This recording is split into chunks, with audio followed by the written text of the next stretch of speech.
I arrived on Sunday evening and it's been crazily busy but fascinating too. Tell me about some of the interesting conversations you've had so far, or the energy that you can describe here. It's fascinating to be the witness of a booming kingdom, embracing the world, deeply committed to the future. Vision 2030 for the Kingdom of Saudi is impressive. I talked with my existing owners. I've got a wonderful project of the future grand opening of Sofitel Riyadh, which is going to be the largest luxury convention center of Saudi and of my Sofitel network. I also met future owners with wonderful Sofitel and MGallery projects in the holy cities, but also in Jeddah. I spent time with my teams because, when you want to walk the talk of your brands, you first need to speak to your teams to share with them the passion, where we stand, how is the pipeline doing, and future collaborations between our brand and stuff like Air France or Bernardo or Sarah Lavoine, amazing things about the passion for our brands. So busy days, but fantastic days. Man, that sounds so exciting. So you lead brands that are built on emotion, identity, and elegance. How do you preserve that depth with each of them? I'm lucky enough to be in charge of 4 beautiful brands: Sofitel, Sofitel Legend, MGallery, and Emblems. And if you want to find a good way to describe luxury, I think you should mention, obviously, the quality of the product, the beauty, the design, but beauty is not enough. Luxury is, to me, first of all, a matter of attitude, of emotion. If you go to a hotel and if you don't feel special, if you don't feel valued, if you don't connect, it's not luxury, and it's not even hospitality. So to preserve and enhance the emotional promise of our luxury brands, we do massively invest into trainings, learning and development programs, valuing and leveraging emotional intelligence. We even have dedicated training programs to allow our staff to dare to share their EQ, to have this little bespoke attention. You don't need necessarily to have something huge, but this little bespoke, really relevant attention. This is the one that the guests will remember forever. So true. That personalization that Yes, makes that emotional yes. connection. People will always remember the way you made them feel. Couldn't agree You know the quote. I love that quote. So we're at FHS, which is about shaping the future of hospitality. What does the luxury experience of tomorrow look like, particularly for the brands that you are responsible for? Authentic, genuine, locally anchored, committed to give back. We talk a lot about the future of luxury. Is there any future for luxury goods? I think there is still a future for luxury goods, even if we may see some decreasing trends. Honestly, there will still be a market for luxury goods. But luxury experiences will be booming for sure, because people are not just looking for something to own. They are looking for something to belong to. They are looking for memories to bring back home. And in my specific hotels, we are absolutely passionate about crafting very bespoke destinations where in each hotel you do experience something different. When you're going to stay in Sofitel Riyadh, you are going to experience the encounter between the French zest, the French culture, the French gastronomy, the French art of sleep, the French design, and a live tribute to Saudi culture, gastronomy, craftsmanship, with a wonderful also Saudi art curation. If you go to MGallery, which is a wonderful boutique hotel collection, each hotel is in itself a destination. Some MGallery used to be coffee farms, tea houses, garage, monasteries, police stations.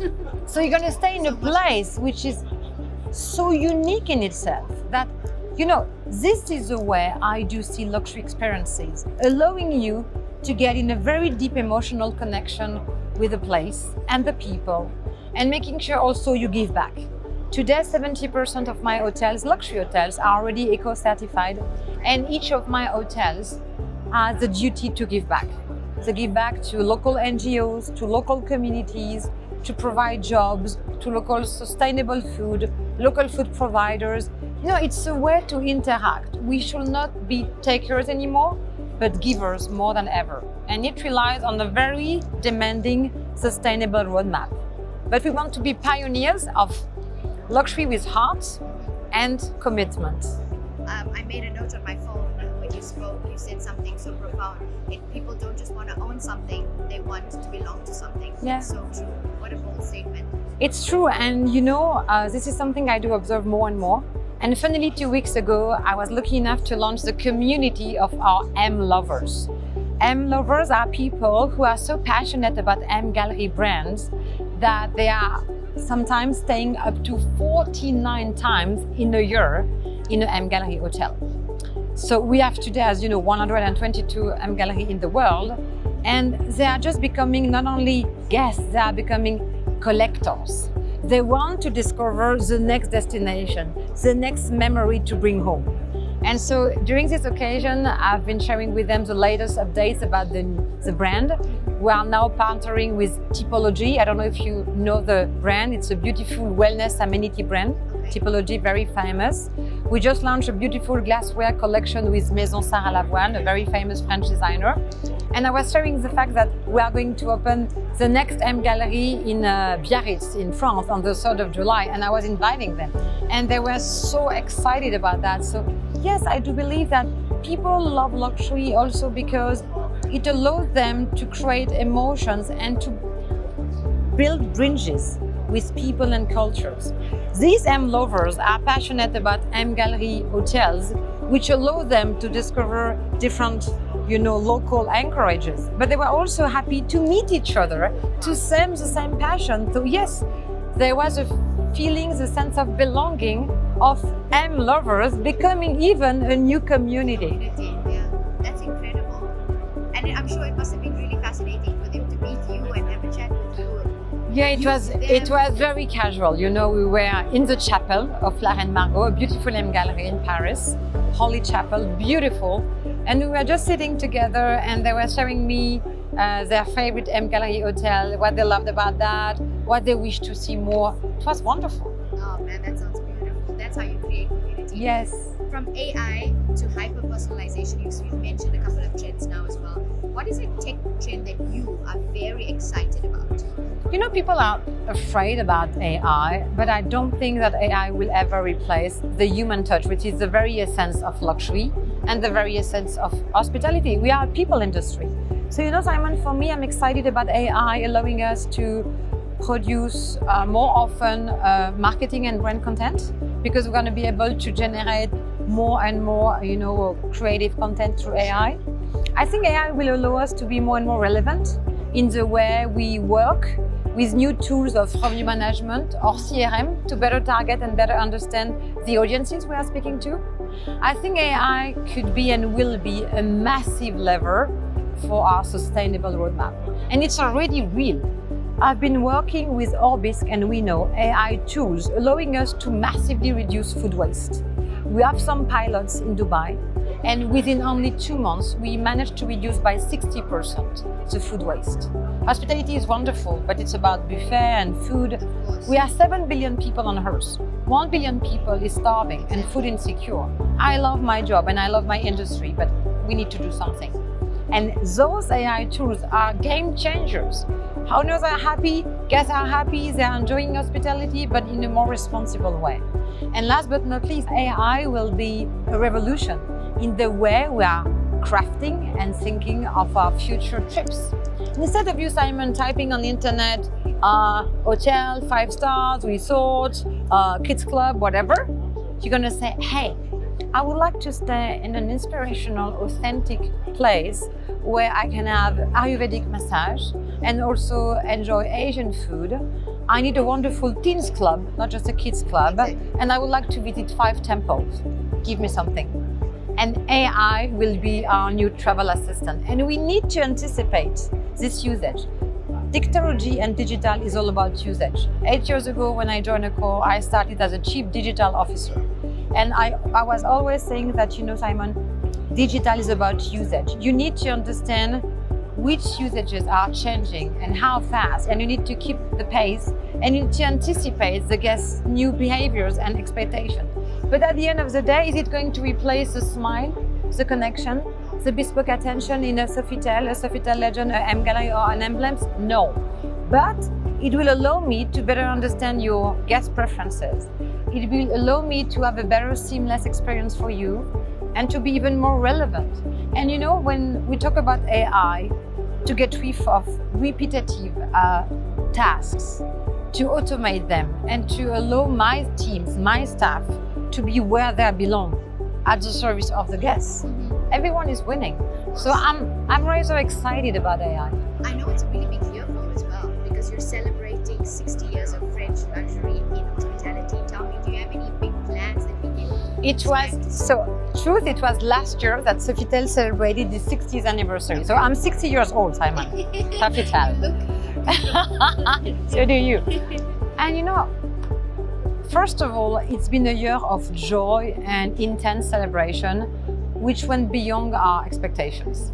100% of our Sofitel partied, celebrated. Wow. And you could feel the pride of not only the staff, but also the owners, the investors, the guests. And this led me to a question: what makes a brand last? And finally, this is the question of my FHS panel in 1 hour. Okay. So it was really about, so at the end of the day, there are so many brands. It's an ocean of sameness. Everyone's saying the same things, doing the same words. What makes us different? And more than that, what makes us last? And on Sofitel, the question was extremely interesting. And I ended up with a conclusion around 3 things. Okay. To last, you need to rely on a very clear identity. Okay. What do you stand for? Sure. I may not be the queen of nightlife. I may not be a 12-star hotel, but I'm a luxury with heart, French zest, heartfelt service culture, and deep CSR commitment. It's a little piece of France, no matter where you are, paying a tribute to local culture. And people choose us for that. Second, you need to rely on a consistent network. As of today, 33% of my Sofitel hotels are under renovation, including Sofitel New York. And massive renovations have been already achieved, such as Sofitel Bangkok, Sofitel Athens, Sofitel Wentworth in Sydney. So elevating the network is the best way to protect your consistency promise. And luxury is about consistency. Yes. Last but not least, to make a brand last and to make sure you can celebrate the 100th anniversary of Sofitel, you need to rely on a distinctive culture. Culture eats strategy at breakfast. And you know, people need to really understand and feel and recognize the culture around your brand. And going through the 60th anniversary celebrations, I understood that you need a clear identity, a wonderful, consistent network, getting better and better, and a real distinctive culture. And today, I'm really happy because we are lucky enough to have a 32 hotels pipeline in the 3 coming years. But I think people, first of all, choose us for the culture. They understood who we are, and they choose us for this distinctive promise. I'm not saying we are better. I'm just saying that we are trying to protect this clear, differentiating identity. And yes, 60 years of a brand is a lot, but we should never take it for granted, Simon. Brands can die. Yes. And we have many examples around us. So we should remain extremely humble and bear in mind that to make a brand last, you need a lot of passion, a lot of discipline, and a lot of hard work. Well, I can feel your passion all the way from here, so I look forward to celebrating 100 years with you, inshallah. We will be together a bit old, but absolutely thrilled. Inshallah. So, Amor, I've got a couple of fun questions for you. Wonderful. My first one is a little bit of a personal one, and you just tell me what resonates to you the Okay, fastest. I'm ready. So, what is your favorite hotel amenity?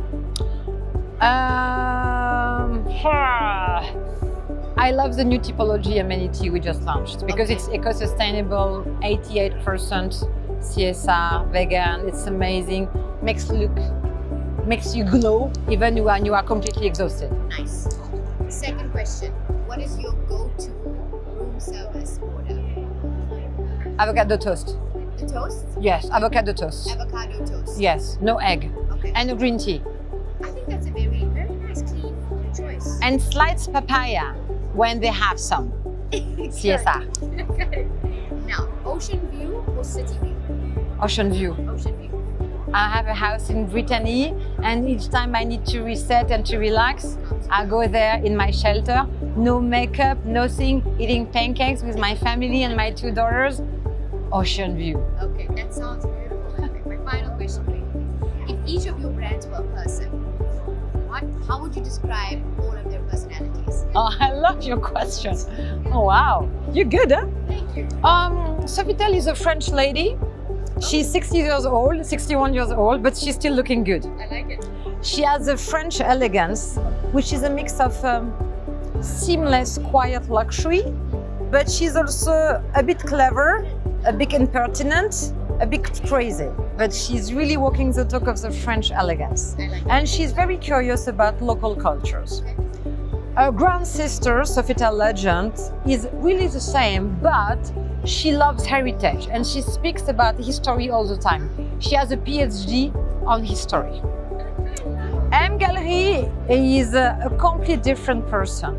She's a really dynamic, committed, passionate, smaller person. She's absolutely curious about local roots. I think she has a PhD in, archaeology and stories about architectures and building stories. And she's an amazing storyteller. She could tell you stories forever. And she's very feminine too, cozy, homey. She loves small, tiny things because she has this sense of privacy. Right. Her grand sister Emblems, which is a new brand I'm going to launch this year, first opening in November, does value privacy and intimacy. She's more discreet too, but she has this sense of space. She's a bit like the happy few, intimate luxury person. She's a bit snobbish, but we love to have her. Oh, that was incredible. I've had so much fun talking to you. Thank you so much for your time. Thank you, Simon.